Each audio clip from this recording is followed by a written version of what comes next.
Bueno, bienvenidos, bienvenidas. Ya pasados 2 minutos de las 9:30 de la mañana, vamos a ir comenzando la charla. Antes que nada, estamos muy contentos de realizar este tercer webinar en este espacio que venimos desarrollando desde Nassini. Les voy a comentar un poco cómo nos vamos a manejar hoy en esta charla. Antes que nada me voy a presentar. Mi nombre es Patricio Gigli, soy asesor financiero en el equipo comercial de Nassini. Hoy me va a estar acompañando Lautaro Carrasco, asesor financiero, también parte de nuestro equipo, que va a estar canalizando todas las preguntas que ustedes vayan haciendo en el chat. Así que los invito a preguntar todo lo que quieran.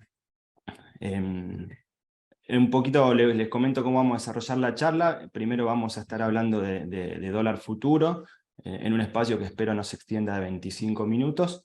Después vamos a abrir un espacio de preguntas de 5 minutos, para luego ya pasar al segundo tema de la charla, que es alternativas de financiamiento en el mercado de capitales. Y luego vamos a finalizar con otro espacio de preguntas. Así que bueno, ya sin más introducción, si les parece, comenzamos con la presentación.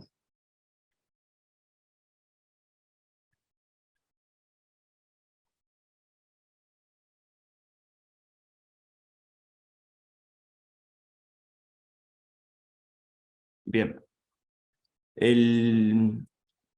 Lo primero que tenemos que tener en cuenta, digamos, los primeros conceptos que deberíamos fijar respecto a dólar futuro son los siguientes. El dólar futuro es una operación que vamos a realizar en el mercado a término, en el mercado Manduba-Rofex, que es el mercado de futuros, mediante el cual vamos a poder fijar un tipo de cambio a una fecha futura. Esto puede ser tanto para comprar como para vender. Ese es el primer concepto que deberíamos incorporar en esta charla. Otro aspecto importante es que son contratos estandarizados con garantía de contraparte central. Esto significa que no son negociaciones bilaterales, sino que el mercado es quien va a ocuparse del cumplimiento de todos esos contratos y va a establecer un sistema de garantías para llevar eso a cabo. Esto lo vamos a ver en un par de presentaciones más adelante. Tanto el comprador como el vendedor no conocen contra quién están operando, sino que el mercado es quien va a ser de contraparte central de todos. El tercer aspecto importante es que cada una de las posiciones a futuro, lógicamente, va a tener una tasa de devaluación implícita que va a venir dada por el precio actual y el precio a futuro. Esto resulta lógico, es decir, nadie va a vendernos a una fecha futura al mismo precio del tipo de cambio del día de hoy, digamos. Y lo último, muy importante, es que cada una de las posiciones van a liquidarse entregando o recibiendo pesos. En ningún momento se produce la entrega de dólares billetes. Bueno, un poco lo que comentaba recién respecto a las tasas. Estos son precios de cierre del día 4 del 11, o sea, del viernes, porque por un tema de preparar el material decidimos cortarlo ahí.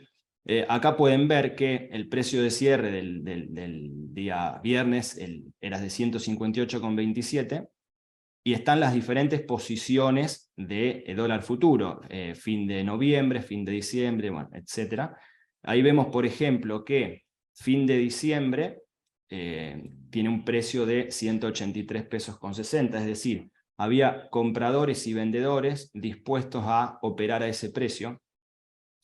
Eso tiene una tasa directa del 16% en 56 días, lo que significa una tasa nominal anual de 104,31 y una tasa efectiva anual de 163,17.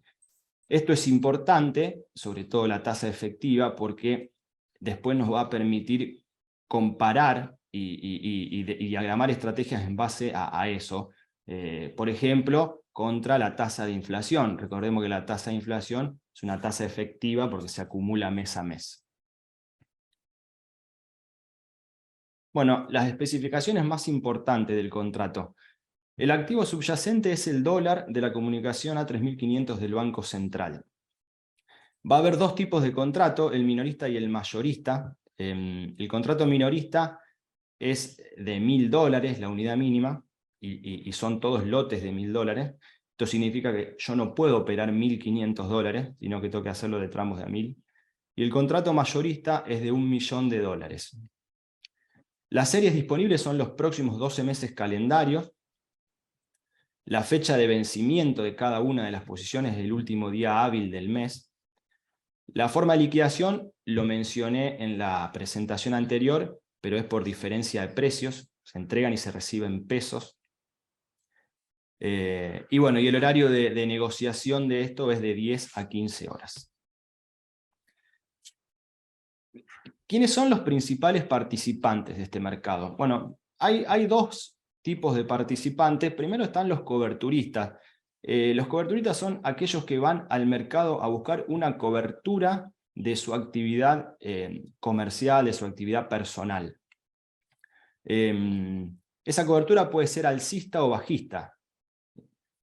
Vamos a suponer, en el caso de una cobertura alcista, ¿qué le va a permitir? Bueno, le va a permitir fijar el tipo de cambio a una fecha determinada y no quedar expuesto a una variación mayor. Por ejemplo, el caso de un importador que tiene una deuda a pagar en el exterior, tiene la posibilidad de no esperar al día en el cual tenga que hacer ese pago y exponerse al tipo de cambio del día, sino que puede fijarlo con antelación y darle certidumbre a su flujo futuro. La cobertura también puede ser bajista, aunque esto puede parecer un poco raro, dado que el tipo de cambio se evalúa todos los días, que en el sentido de que el mercado puede estar sobreestimando una evaluación, entonces eso puede ser aprovechado, por ejemplo, por un exportador que tiene un crédito a cobrar y que le parece exagerado el precio que el mercado le está asignando a determinada fecha y puede decidir vender sus dólares a futuro. O por ejemplo un productor agropecuario que tiene un activo dolarizado y puede asegurarse un precio en pesos a futuro si considera de vuelta que el mercado está sobreestimando el precio del tipo de cambio en determinada fecha. Y después vamos a tener los especuladores. Los especuladores no están buscando cubrir una operación comercial o personal, sino que simplemente lo que quieren es obtener una ganancia, comprando cuando consideran que está barato y vendiendo cuando consideran que está caro. La figura del especulador es muy importante porque es quien le brinda liquidez al mercado. Esto permite que el coberturista tenga mayores posibilidades de entrar y de salir del mercado, dado que el especulador justamente le está brindando mucho volumen, mucha liquidez. Bueno, mencionaba un par de presentaciones antes que el mercado iba a ser contraparte central. Iba a ocuparse el cumplimiento de todos estos contratos. El mercado para eso va a establecer un sistema de garantías que básicamente se compone de dos partes. Por un lado, las diferencias diarias. ¿Esto qué significa? Significa que las posiciones se van a liquidar todos los días. Ahora, a continuación, vamos a ver un ejemplo para que quede más claro. De manera que cada uno de los días al comienzo de la rueda, todas las posiciones estén en cero. Y después, por otro lado, cuando se abren las posiciones, el mercado va a requerir un margen inicial. Este margen inicial lo que pretende es que, dado que el riesgo que asume el mercado es solamente el riesgo de la rueda de negociación del día, en caso de que una de las partes no cumpla con la obligación de liquidar la posición del día, el mercado va a tener ese margen inicial para vender las posiciones, que van a ser activos financieros, y cumplir con la contraparte. Bueno, acá vemos, por ejemplo, en lo que hace al dólar, digamos, cuáles son los requerimientos de márgenes iniciales. Es este cuadro que vemos acá. El primer mes no significa que sea enero, sino que es el primer mes que vence a continuación. Es decir, hoy es 8 de noviembre, el primer mes va a ser noviembre. ¿Esto qué significa? Que cada posición que se abra, el mercado va a requerir 20 pesos por dólar, tanto a la parte compradora como a la parte vendedora. Si uno compra un contrato o vende un contrato, por ejemplo, de diciembre, que es el segundo mes, el mercado va a estar exigiendo 21 pesos con 40. Los márgenes pueden integrarse básicamente en cualquier activo financiero, acciones, bonos, letras, etc. Incluso dólares MEP también. Y el mercado les va a asignar un aforo de acuerdo a la volatilidad, y de esa manera se van a estar integrando los márgenes. Vamos a ver un ejemplo ahora para que quede claro cómo es que funciona esto del sistema de garantía. Vamos a suponer que el día 1 A compra un contrato de dólar, es decir, un lote de $1000, en 183,60, y B es quien se los vende. Tanto A como B van a tener que aportar el margen inicial, como comentaba anteriormente, que para este ejemplo va a ser de 21.400 pesos, la suma de $1000 por 21 pesos con 40.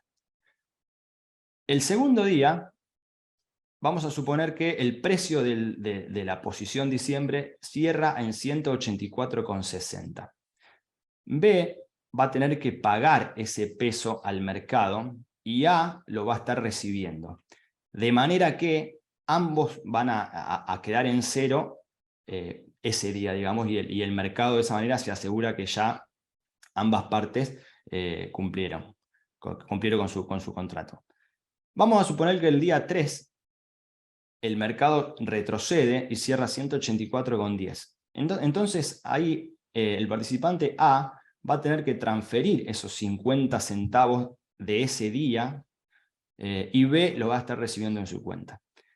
Esto se va a estar dando todos los días hasta que finaliza el contrato o hasta que se cierra la posición.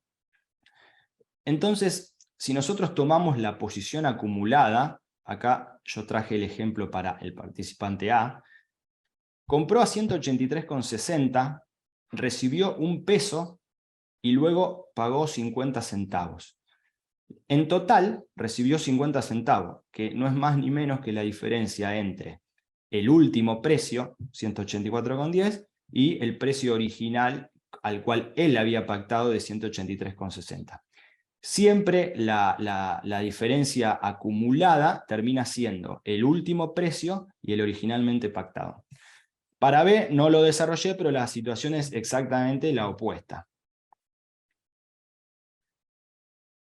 Vamos a ver ahora un ejemplo de una cobertura alcista, ¿no? Y en este caso vamos a tomar un importador que tiene una operación comercial, un pago al exterior a fines de enero del 2023 de $100.000. Este importador lo que va a hacer es va a llamar a su agente de bolsa y le va a pedir que le compre 100 contratos de enero de 2023, es decir, $100.000, a 200 pesos, que digamos es el tipo de cambio del momento, ¿no? Yo traje 200 pesos, que fue más o menos el cierre del viernes. Entonces vamos a ver que el importador tiene dos operaciones. La operación comercial, a la cual está acostumbrado, pero le va a sumar ahora una cobertura cambiaria. ¿Qué va a pasar entonces a fines de enero? Bueno, básicamente se pueden presentar tres escenarios. Que el precio sea mayor a los 200 pesos pactados, que el precio sea igual o que el precio sea menor. Yo acá traje como ejemplos 210 y 190, pero puede ser cualquier otro ejemplo que no va a modificar el resultado. Como vemos en los tres escenarios, se produce el pago de la operación comercial en forma normal, como está acostumbrado el importador. En el primer caso va a erogar 21 millones de pesos, dado que el tipo de cambio lo suponemos en 210. En el segundo caso va a erogar 20 millones de pesos, y en el tercer caso va a erogar 19 millones de pesos. La diferencia va a estar en que ahora sí va a tener en forma paralela a su operación comercial la operación en el mercado de futuros. Entonces, vamos a suponer en el primer caso, como el precio está a 210 y el importador fijó el precio a 200, va a tener una diferencia positiva en el mercado de 1 millón de pesos, que le va a estar neutralizando la erogación que hizo de 21 millones de pesos. Con lo cual, su resultado acumulado van a ser 20 millones de pesos. En el escenario 2 no va a tener diferencias en el mercado porque el precio coincide exactamente con el pactado, con lo cual su resultado acumulado va a ser el mismo del pago de la operación comercial.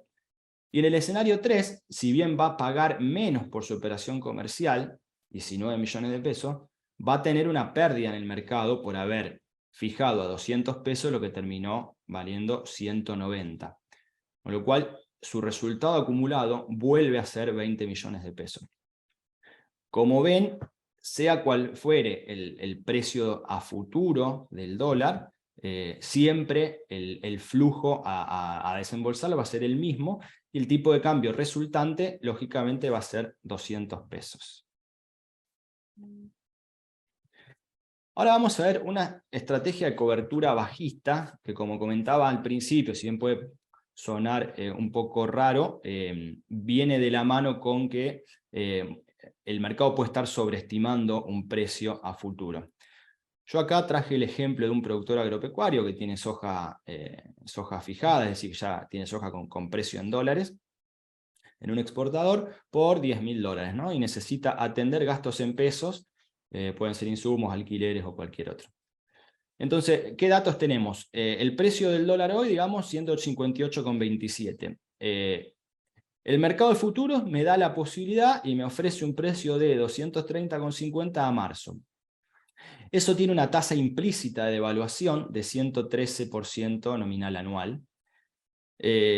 Actualmente, acá, digamos, no lo desarrollé acá, pero les voy a pedir un acto de fe en esto. El costo de descuento del cheque es del 75% al mismo plazo, el costo de descontar un cheque.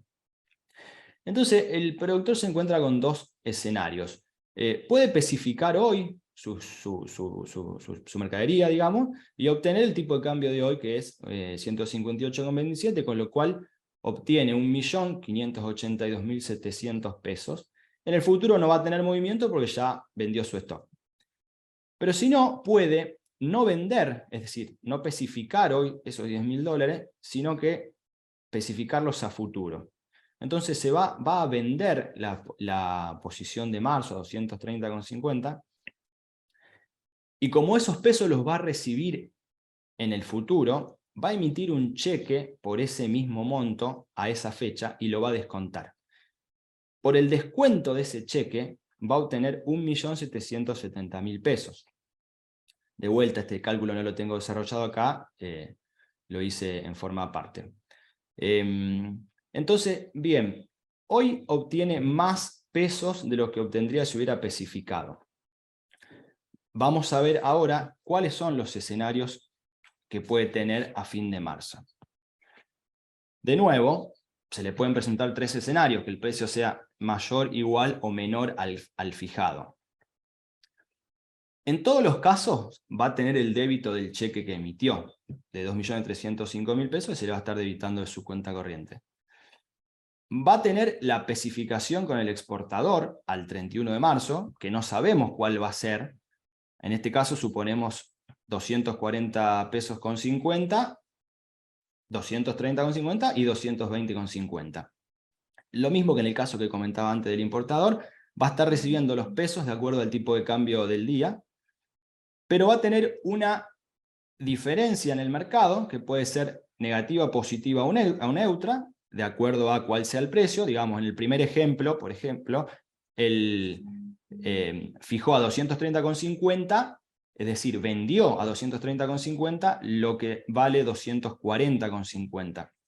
Esto significa que va a tener una diferencia negativa, una pérdida en el mercado de 10 pesos, que le va a estar neutralizando lo que recibió del exportador. Con lo cual, ahí vemos que en el primer ejemplo tiene el débito del cheque por 2.305.000, lo que recibe del exportador 2.405.000, pero va a tener una diferencia negativa en el mercado de 100.000 pesos, lo cual no va a tener flujos en el futuro, su flujo va a ser neutro.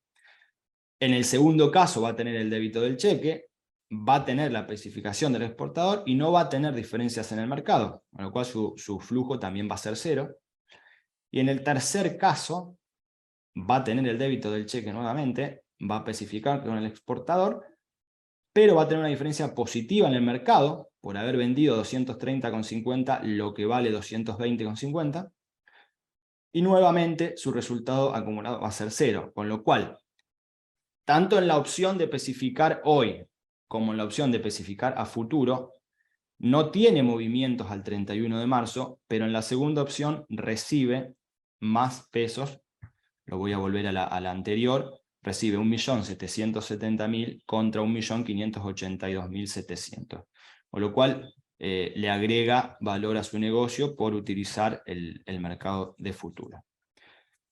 Otra forma de verlo, hoy recibo 1.770.000 pesos, que al tipo de cambio actual nos da un monto equivalente a 11.183 dólares oficiales. Y al 31 de marzo vamos a devolver el equivalente a 10.000 dólares. ¿Esto qué significa? Que yo tengo un financiamiento negativo medido en dólares, que es del 10,5% directo. Esto no es menor, en términos anualizados es aproximadamente un 25% negativo, es decir, yo devuelvo menos dólares de lo que me prestan. Bueno, y para terminar un poco con dólar futuro, vamos a ver la situación actual. Actualmente la depreciación, o sea, el ritmo de depreciación que tiene el tipo de cambio es de 116% medido en tasa efectiva anual. Esto es un promedio de las últimas 5 ruedas. Esta depreciación es similar a la tasa de inflación esperada para los próximos meses, pero ocurre que si nosotros vemos los precios a futuro, vemos que están sobrevaluados o están por encima de esa tasa. Recordamos de una de las primeras presentaciones que las tasas efectivas estaban en torno a 150, 160%. ¿Esto qué es lo que significa? Que el mercado está dispuesto a pagar algo más, ya sea porque está esperando un aumento en el ritmo de devaluación superior, o porque está esperando un salto discreto del tipo de cambio, que básicamente significa que el tipo de cambio se devalúe de un día para otro en una magnitud considerable. Como venimos diciendo, el mercado nos da una opinión, digamos, y nos convalida un precio, y nosotros interpretamos eso y actuamos en consecuencia. Entonces, si nosotros pensamos que el ritmo actual de devaluación se va a mantener hacia adelante, y que el mercado está sobreestimando eso, entonces una estrategia que implique la venta de dólar futuro probablemente sea la correcta. Pero en caso contrario, si consideramos que puede haber un salto discreto del tipo de cambio o un aumento en el ritmo de evaluación superior al que ya supone el mercado, entonces nosotros tenemos que optar por una estrategia que implique la compra de futuros. Bueno, terminamos con lo que es la presentación de futuros. Ahora yo le voy a abrir el espacio a Lautaro para que me comente alguna pregunta que puedan haber estado realizando. Buenos días a todos. Bueno, en esta ocasión vamos a estar seleccionando algunas de las consultas que nos llegaron. El resto las estaremos respondiendo vía mail. La primera pregunta que surge, Patricio, es si es necesario esperar el vencimiento de la posición para cerrar la misma. Bueno, esa es una pregunta importante porque yo no la mencioné. Si bien las posiciones de dólar futuro vencen el último día hábil de cada mes, yo puedo cerrar mi posición en cualquier momento de la vida del contrato. Bien, perfecto. Elegimos una más, el resto las vamos a estar respondiendo por correo. Acá nos preguntan qué pasa con las garantías una vez que se cierra la posición. Bien, una vez que nosotros cerramos la posición de dólar futuro, el mercado nos va a devolver la garantía, es decir, si nosotros aportamos una cartera de acciones, digamos, eso queda en el mercado justamente para garantizar un eventual incumplimiento. En el momento que se cierra la posición de dólar futuro, ya no es necesario que el mercado continúe con esas garantías, sino las va a estar retornando. Perfecto, Patricio. Si te parece, entonces continuamos con la plaquita de financiamiento. Bien, Lauti, gracias. Bueno, entonces vamos a pasar a la segunda parte de la charla, que tiene que ver con alternativas de financiamiento en el mercado. Ahí estoy intentando pasar la presentación. Ahí está. Bueno, algunas preguntas iniciales que nos tenemos que hacer sería, bueno, primero, ¿qué necesito financiar? No es lo mismo financiar capital de trabajo de corto plazo, es decir, no es lo mismo financiar un descalce en el ciclo de cobros y en el ciclo de pagos, que financiar un proyecto de inversión, financiar la construcción o la ampliación de una planta, un salto en la escala de los niveles de stock, la compra de una maquinaria. Entonces, entender esto primero es importante porque me va a orientar a la elección del producto de financiación adecuado. Básicamente estos son los instrumentos que nos ofrece el mercado. En primer lugar, tenemos la obligación negociable simplificada. Este es un instrumento exclusivo para las pymes.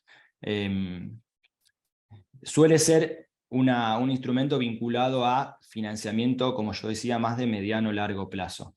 Como ven ahí, bueno, el plazo generalmente son emitidas a 2-3 años.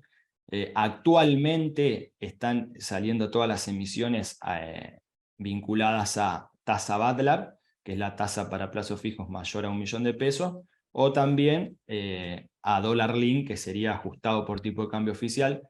Más que nada esto en todo lo que es la cadena del agro, agroindustria y demás. Las obligaciones negociables requieren sí o sí una garantía de una sociedad de garantía recíproca. En la próxima presentación vamos a ver qué es esto, qué es la SGR. Por el momento simplemente lo voy a mencionar. El otro instrumento también es el pagaré bursátil, que también se puede emitir hasta 3 años. El pagaré sí va a emitirse a tasa fija en pesos o también a dólar link. Y esto de nuevo casi queda exclusivo para el agro. En el caso de los pagarés vamos a necesitar una garantía de SGR, o también nosotros podemos aportar una cartera de inversión que nos haga de garantía para poder financiarnos a través de un pagaré. Y luego tenemos los cheques. Yo acá los separé en 3 segmentos. La posibilidad de emitir cheques propios, lógicamente hasta 1 año, a tasa fija, y la garantía de vuelta puede ser una SGR o una cartera de inversión. Cheques de terceros, digámosle terceros PYME o tercero general, de nuevo hasta 1 año a tasa fija y con las mismas garantías. Y hay una tercera línea, digamos, que son los cheques de empresas grandes, empresas de primera línea. Yo puedo ser proveedor de una empresa grande y recibir un cheque. Ahí solamente con el librador está dada la garantía. El mercado no nos va a estar exigiendo ni una SGR ni una cartera de inversión, sino que va a estar comprando el cheque solamente porque el librador es una gran empresa. Bueno, y recién mencionábamos bastantes la SGR y vemos que es un actor muy importante. Vamos a ver un poco qué es una sociedad de garantía recíproca. Las SGR se iniciaron justamente para facilitar el acceso al financiamiento por parte de las pymes. Y tienen 2 tipos de socios. El socio protector, que no es el tema de la charla, pero lo vamos a mencionar. El socio protector es quien va a aportar dinero al fondo de riesgo que se va a ir formando con todos esos aportes. Tiene distintos objetivos, pero principalmente hay un beneficio impositivo que obtiene, dado que el aporte que realiza en la SGR, si cumple con determinados requisitos, es deducible de la base imponible del impuesto a las ganancias. Pero a nosotros lo que nos interesa es la otra parte, que es el socio partícipe. El socio partícipe es la pyme que va a una SGR a solicitar un aval, a solicitar asociarse a la SGR para que ésta le emita avales. Esos avales van a emitirse y van a estar respaldados con el fondo de riesgo. Acá me gustaría detenerme un segundo y mencionar algo muy importante. Ni la sociedad de garantía recíproca ni los agentes de bolsa prestan dinero. Simplemente son vehículos para llevar a la pyme al mercado. Pero no prestan dinero y no funcionan como un banco. Entonces, para seguir el recorrido, la empresa pyme se vincula con la SGR, solicita un aval. Si la SGR le otorga un aval, digamos, por ejemplo, una línea para descontar cheques propios y cheques de tercero, recién ahí con ese aval la empresa va a ir al mercado a buscar financiamiento y ahí es donde va a recurrir al agente de bolsa que va a ser quien le va a estar operando ese producto y liquidando la operación. Bueno, ¿qué es lo que nos va a pedir una SGR para darnos un aval? En principio, digamos, como documentación básica, va a requerirnos el estatuto o el contrato social, los últimos 2 o 3 balances, las ventas que pueda haber post balance, un detalle de todas nuestras deudas con bancos, con otras SGRs, manifestaciones de bienes de los accionistas o los socios, o lógicamente la fianza, y una breve reseña de la empresa. No nos olvidemos siempre que el objetivo de la SGR es poder determinar el estado de salud de la empresa que está solicitando un aval para poder evaluar la capacidad de repago de la deuda que está tomando.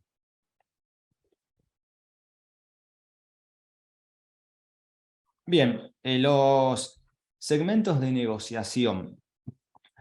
Mencionábamos antes lo de la obligación negociable. La obligación negociable es un producto independiente, digamos, que no se opera digamos, por pantalla en el mercado, sino que tiene otra forma, es un producto más complejo que se trabaja más, que se estructura, se diagrama un flujo de fondos, de acuerdo también a lo que la empresa necesita. Es bastante, digamos, similar o un competidor del préstamo bancario.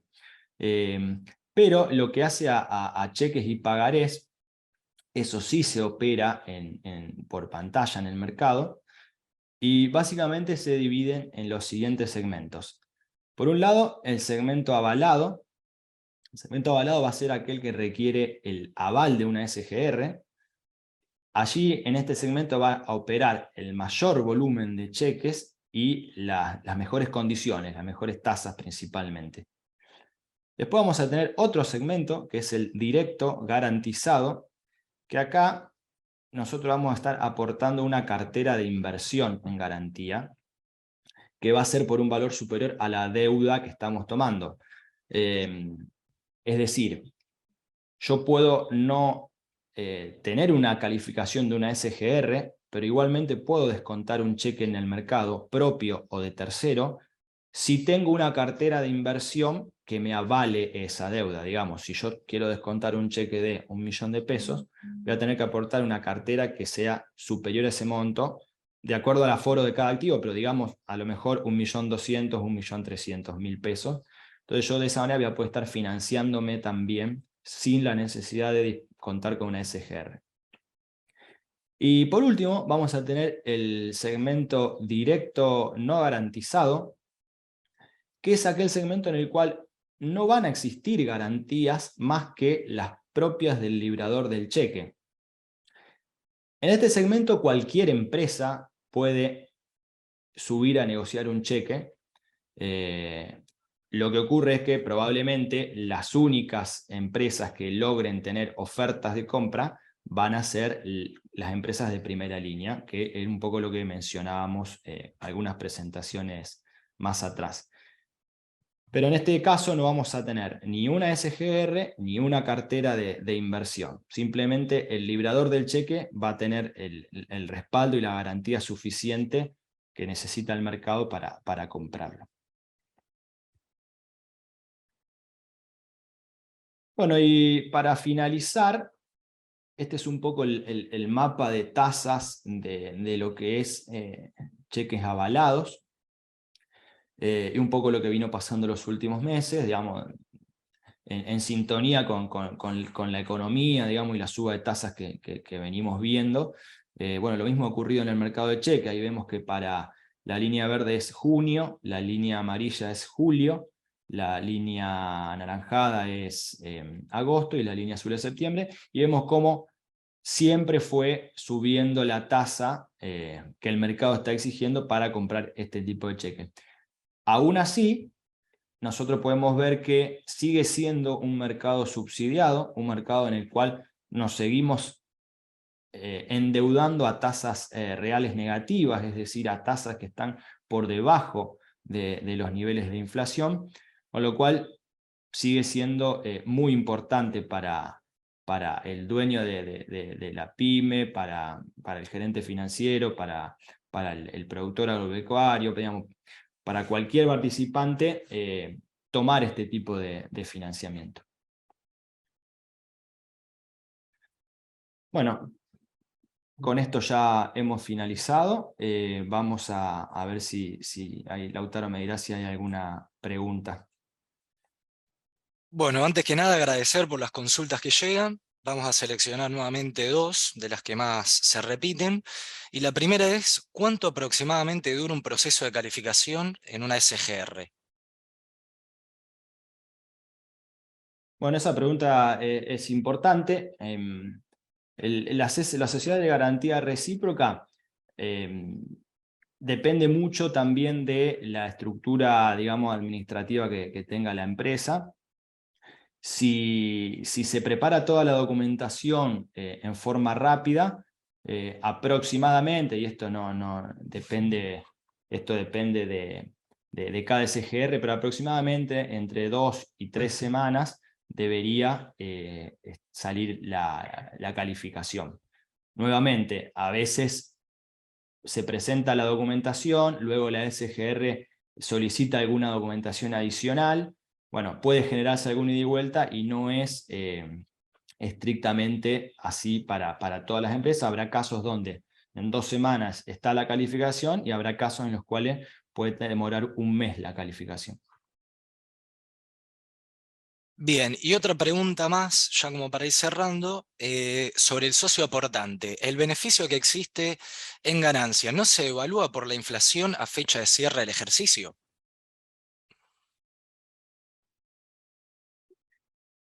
Bueno, a ver, si bien no era el tema de esta charla,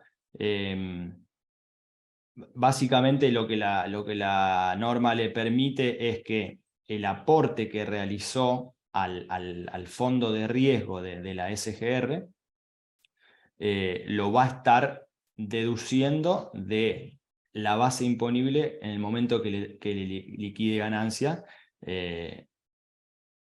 o sea, a los pesos nominales que había aportado en su momento, digamos, no ajustados por IPC. Bueno, el resto de las preguntas las vamos a estar respondiendo por mail para no ser tan extensa la charla. Y bueno, le dejo nuevamente la palabra a Patricio y desde ya muchas gracias a todos.